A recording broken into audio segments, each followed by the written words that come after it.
Good morning, everyone. Man, it's loud. So welcome to the OCP-CG workshop. This is the Open Compute project specifically for the carrier grade attributes in regards to telecom. And I'm not sure if you guys have stopped by our booth. We're kind of the telecom booth. We have a half-height OCP rack. And we have many, many sleds. We have a DSP sled, we have a NVIDIA GPU sled, we have two types of Intel sleds, and two types of storage sleds, which I'll talk a little bit more about. The project has been kind of going on for the past 2 years, and we're really kind of making some headway in regards to the telecom industry adopting OCP. One of the key things I wanted to talk about today is really looking at how OCP is a vital part of this thing called edge computing.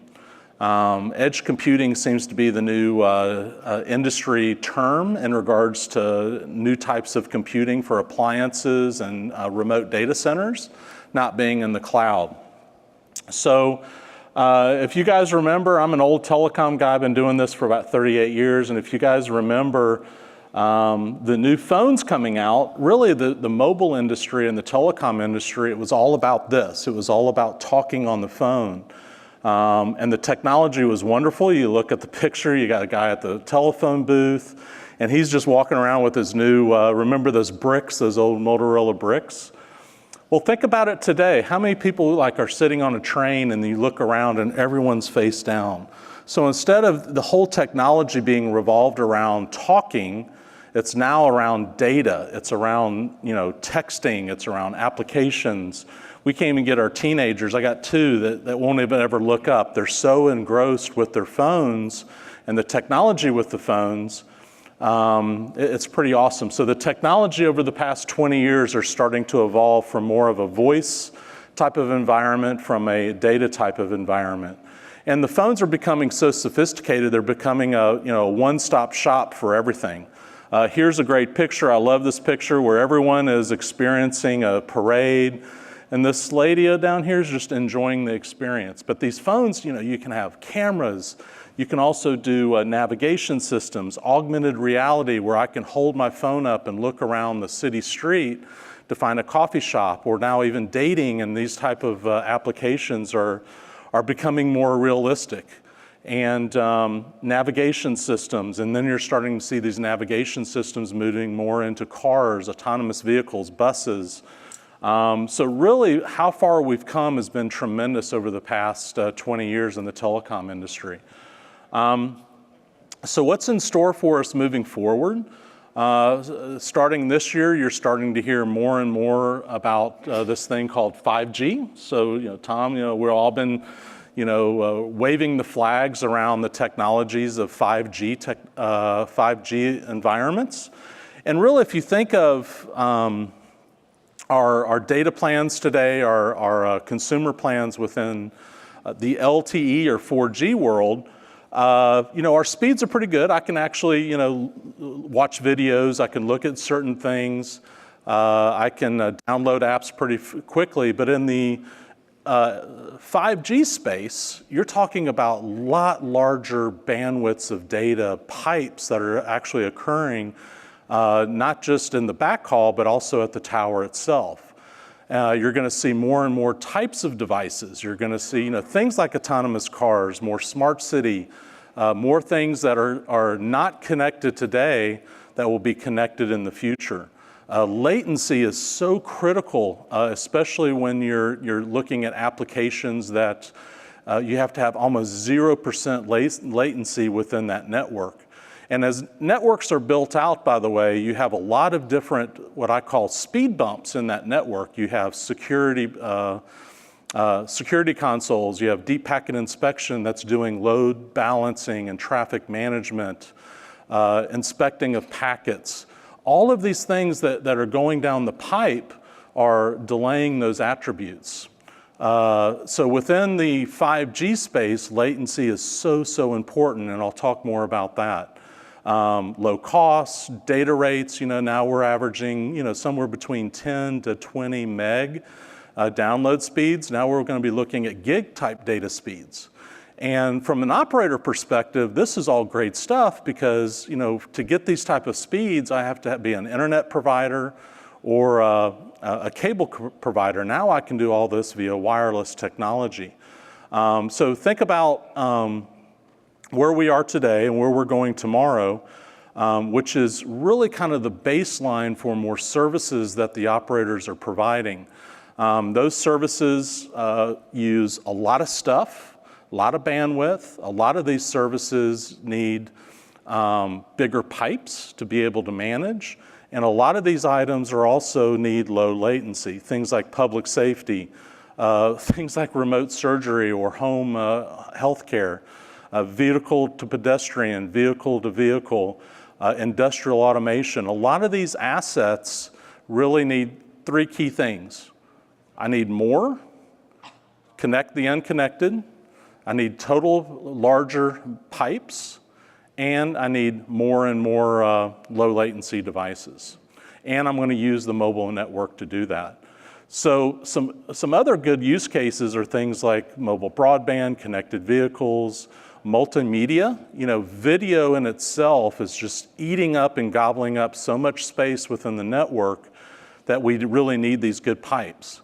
And from consumers, think about it, if I'm watching a sports channel or I'm watching a news channel or some important videos that I'm looking to watch, or my kids looking at stupid stuff on YouTube, that spinning wheel, it sucks, it really does. And you're sitting there looking at something, you're excited, and then you get the spinning wheel. Well, really the video is eating up a lot of space, and then as we continue on, you're gonna see 4K, you're gonna see ultra high def. A lot of this really eats up a lot of bandwidth with that you need what's called user experience. I need a quality of experience to be enhanced with all of these new services. An edge, I think everyone's listening to a lot of media around edge computing and edge environments. And where a 5G comes into play with the Internet of Things, the IoT aspect, you have all these different devices, again, needs low latency, bigger pipes, and you have more and more devices being connected. I'm kind of dumbing it down a bit by saying there's really three types of cloud environments. You have an access cloud, you have a forwarding cloud that actually gets me into the network, and then we also have a control cloud that's kind of controlling things. These are the things that are happening in the background when I turn my phone on and how I communicate to the network or how I'm routing, the authentication processes that are happening within the mobile network. And really how we look at the telecom industry and where the telecom industry is moving is, in yesterworld, you had all this equipment. You had all this stuff that Ericsson built. I'm an old Nortel guy, so the Nortel stuff. Cisco, Juniper, you had all these different equipment that's out there that's doing a specific item, and it's actually now being a virtualized machine in these three different clouds. And between these clouds, of course, you have to have security, you have to have routing functions, you have to have deep packet inspection functions to make sure that I'm routing the information around. So operator's value is really from an AT&T and a Verizon and a Telefonica and an Orange. The operators, they don't want to just be a pipe anymore, right? They actually want to add tremendous amount of value because they have the infrastructure in place. So they want to expand their presence to be a full solution provider. And from a supplier like ADLINK and others, we want to be open, we want to act as a partner, we don't want to be a supplier in arrangement, we want to do integration and enablement, and we want to be one step ahead to actually bring great technology into that operator space. So from an edge, if you remember those three clouds, access cloud, forwarding cloud, and the control cloud, within that 5G architecture, edge computing is not just at the radio tower itself. For the consumer, things like CPE gear or a server at the RAN tower where the radio head is. But it's also between these different clouds. We call them borders. And also, if you think about the assets that the operators have, things like central offices, these are where all that gear is being held. And as they virtualized all of these applications, they're removing a lot of that gear out of the central offices, and that was a perfect spot to do data center functions. And because of the low latency and because of the high bandwidth that's actually required, a lot of the edge computing technologies, I know this is a very busy slide, but if you just narrow it down to like 6 different areas on content scaling for things like web TV, video, local connectivity for VCPE, UCP, dedicated routing, edge broadcasting services, offloading, in which I'm looking at GPS units, things that are doing cryptography at the cell site, transcoding, actually doing transcoding at the edge, aggregation, this is your car-to-car, your big data, your sensor data, caching services around edge content delivery, or CDN, content delivery networks. These are where a lot of your videos and your content can actually be transmitted, not from a cloud somewhere, but more from an edge. And then, of course, augmentation, virtual reality, augmented reality, like that one picture I showed where I can hold my phone up, overlay pictures within that. If I was to do that in a cloud somewhere that could be thousands of miles away, my user's experience is going to be not the best because there's delays. If I move my phone around and nothing happens within 10 or 15 seconds, I'm probably not going to use that application or that environment. So edge computing is so important for telecom and mobile networks that you're seeing kind of not of a transition from cloud, but more as an add-on with edge clouding technologies. For next generations, things like AI and ML is so important for our industry, mainly because of the transition of a 4G environment to a 5G environment. There's a few key things that we're trying to figure out. One is, what are my key cell sites that I want to actually migrate from a 4G to a 5G? What's the biggest impact that moving those services? So things like analytics are so important for that transition. Things like call data records, time location data, browsing habits. And that's at the network. And then at the edge core, looking at the actual traffic. How am I managing the traffic? Am I managing it correctly? Are these videos that are going eating up all my bandwidth, and do I slice my network for certain amounts of data that 5G can offer to the end consumer? Real-time metrics that I can do. And then the data center is more performance metrics, security logs. So if you think of the top row, think of it as real-time, more to the left, and or to the right, excuse me, and the data center and cloud is just the performance metrics that I'm actually storing. So the edge is doing more and more of the heavy lifting, as they say, and more of the brain power, especially in a real-time environment where the data center cloud, that's still doing its functions, but you don't need that high latency environment. So data analytics is so important for the migration, especially for AI as we go forward. From an equipment perspective, so from hardware, if you think about in the early days of the 2000s, it was all about rack mount servers. So it was a rack and stack, as they say. You had 2U servers, you had some PCI NICs, you had not huge gigabytes of data being transferred. Then you're kind of going into more of a 1U server, kind of a central node doing one certain element. And then in 2000, really in 2003 or 4, there was a, ATCA environment came out, which was a COTS theme of off-the-shelf hardware that could all be plugged and played. You had IBM getting into the picture with their Blade Center environment. And then in 2016, we've partnered with Radisys and Pentair and a few others on some specs around OCP and how we can open up the architecture to do a lot of the same things that the carriers are really demanding to do at the edge in that central office. How can I make that central office into a data center? And then as we migrate into 2021, things like 400 gig, How many hundreds of thousands of VMs am I actually going to need? Do I need GPUs, CPUs, ARM processors? What are the key things that we want to look at? You saw some of these things, photonics backplanes, even self-healing, and then power is such a concern. As we're migrating more into the data center, into the central office, of course, power is a big concern. From a OCP standpoint, if you think about in the early 90s all the way into now, it really started off as very heavy proprietary environment. If you've ever been into a central office, maybe a space like this, the actual square footage, you would walk around and you would see an Ericsson device, a Cisco, a Juniper, a Huawei, whatever, all throughout that facility, but it's very proprietary built. It's built for a reason. It could be a serving gateway, it could be a security gateway, and it's built from that manufacturer, that company, for that purpose.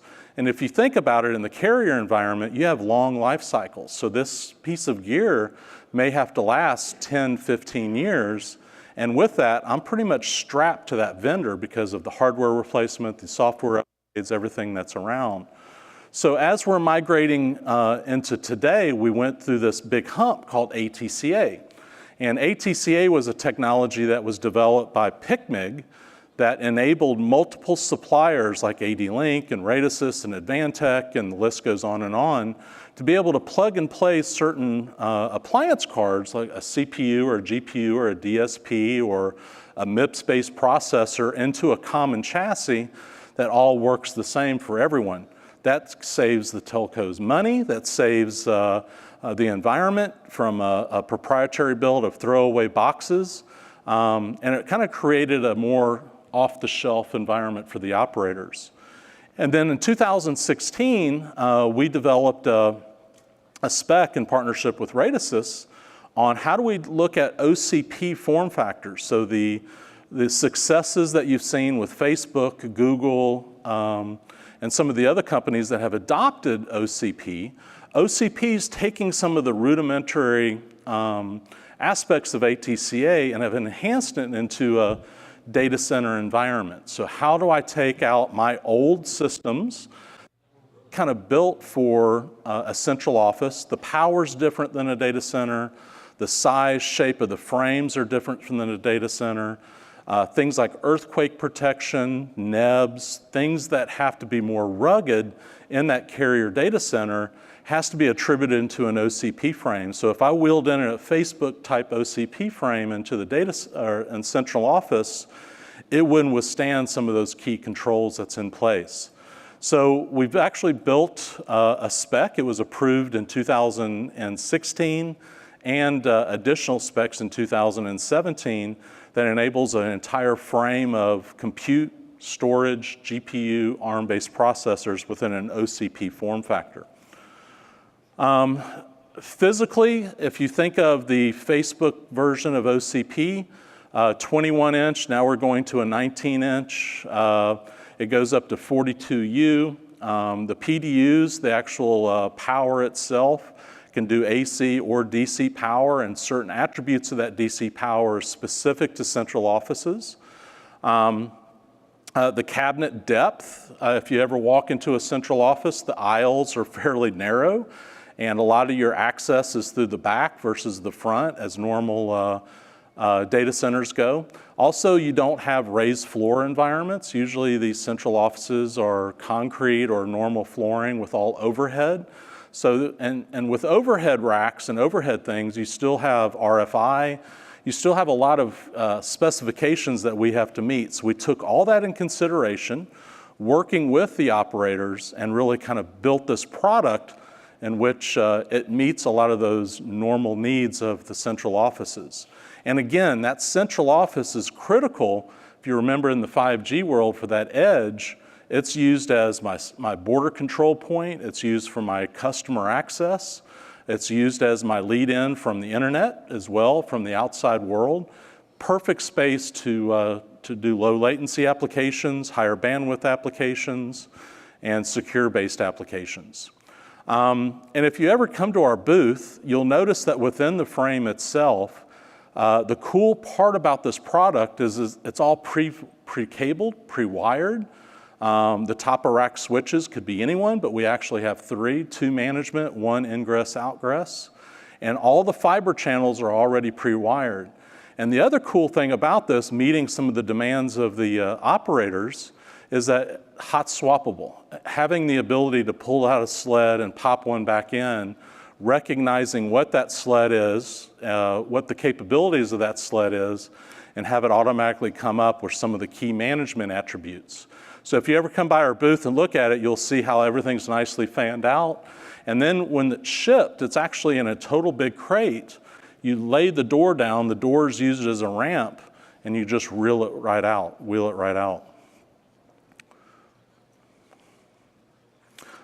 This is kind of showing what the specifications were done. So Radisys did a great job on specifying the cabinet, the size, shape, the sleds that fit in, some of the SKUs that are actually attributable to a full frame environment for OCP.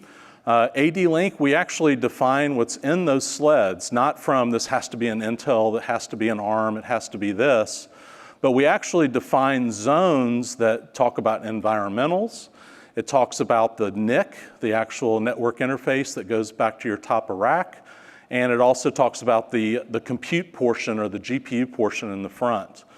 We made some modifications to allow front accessibility. Plug in USBs, plug in a PC. Actually, you can flip your front part off and pull out one of the motherboards, one of the sleds that are inside the pod. So we defined that. It was approved and accepted last year. This is what the full frame looks like. So as I said, on the back, you have your DC bus bars, and you have your fiber channels that are all going up to your top of rack switches. We have 2 management, 1 backup, 1 primary, plus your egress, outgress top of rack.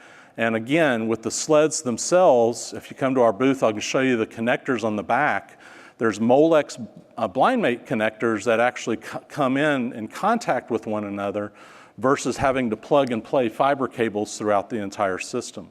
And then the DC bus bar enables you to plug in and you get automatic power the minute that connector connects in. So that's the 42U version, and over here we have in our booth is the half-height 12U version.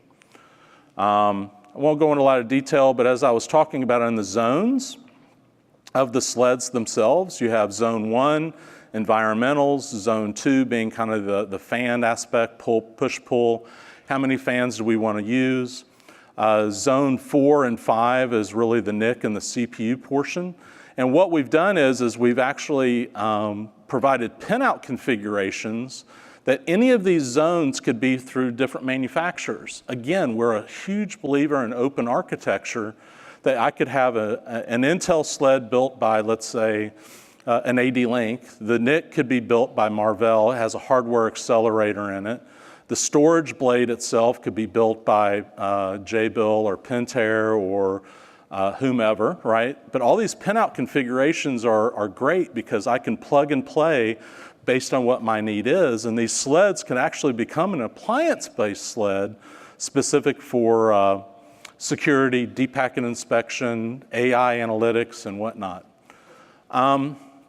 This is a real-life use case of how OCP carrier grade improves the total cost of ownership with a carrier. So if you think of the days of the past, if I wanted to actually put in a rack, I would do a rack and stack. I would actually, put servers in place into a 42U base frame. I would then have to wire it. I'd have to take all my cables and wire everything to the top of rack. And real life, this usually takes 1 to 3 months from I get the package on my loading dock, and it's now powered up. That's a lot of man hours. That's a lot of effort. That's a lot of work that has to go into play. And then also, if you want to do maintenance and all that, you have to unplug the cables, you have to power it down, you have to pull it out. It's not hot swappable and any of that stuff, so even the maintenance aspect is considerable. We actually looked at the sprints that were being done at the telco, and it literally took sometimes well over 3 months. With the OCP carrier grade system, if you look on the left, this is how it's shipped. It's in a big crate. Within the crate, it's all connected to the bottom, and then the front door is used as a ramp. They're on casters, so you cast it right in. All the sleds are pre-configured, pre-cabled from the back already. You can either ship the sleds separately or ship it within the box. You wheel it out, you plug in the power and your internet access or your network access, and it literally took 3 days. So think about 3 months versus 3 days on a system that is, has many companies that are part of it. It's cheaper than rack and stack, it has greater throughput, and it's really the best device for an edge program. Shifting gears a little bit, we've also partnered with a great company called Dynavisor.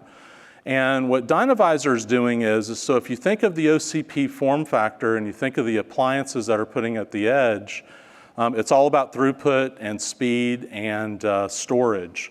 So what Dynavisor's Torrent Pro has actually done is they've taken all these different typical hardware components, whether it's an OCP or an appliance, and normally in a data center environment, you have storage pods and CPU and hardware pods. They all have to talk to one another via a centralized network within that data center or between data centers. And what the Torrent Pro is, it's a software effect that enables all of these different hardware components to act as one. So I may have 10 different, let's say, CPU sleds or 10 different appliance sleds, and I can actually pool that environment to do data clustering for all of these different applications that live on all these appliances in the OCP form factor.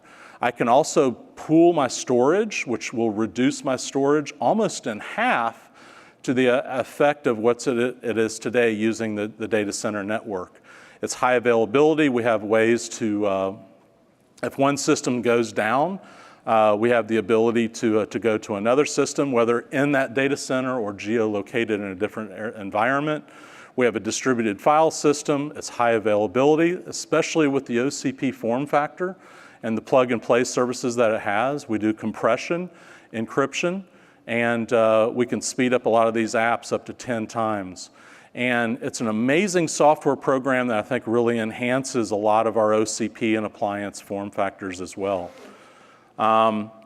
A good example would be 4 to 5 different data centers talking together, conventional data centers, low aggregation, low network speeds between the components.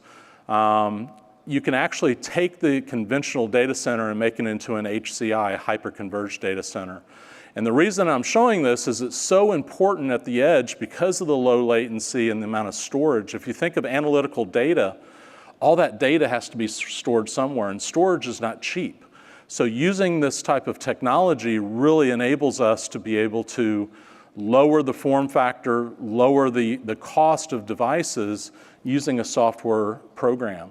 And also the cool part about this is it not just saves AT&T money and the data centers money, but it also provides them additional cost performance that I can offer services cheaper than the Amazon cloud, the Google clouds, and the normal cloud environments. And the other cool part about this is it's being delivered into multiple types of data centers that require that carrier grade asset. It has backup disaster and recovery, whether in-house or in another geolocation. So we have a standby and an active, which is a very awesome service, especially in the carrier grade environment, and especially in the OCP world. I won't go through all this, I'm running out of time. But the Dynavisor guys are going to be at our booth, so you're welcome to talk to them a little bit more information. So kind of wrapping up, looking at the future of where we're moving to with OCP. So there's a brand new storage sled. The storage sled that we have at our booth is a 16 by 2.5 Broadwell. The new one that we've coming out with is a 24 by 2.5 with a Pearly Skylake base set. We're also incorporating some of our technologies and normal appliances into an OCP sled for PCI backplane.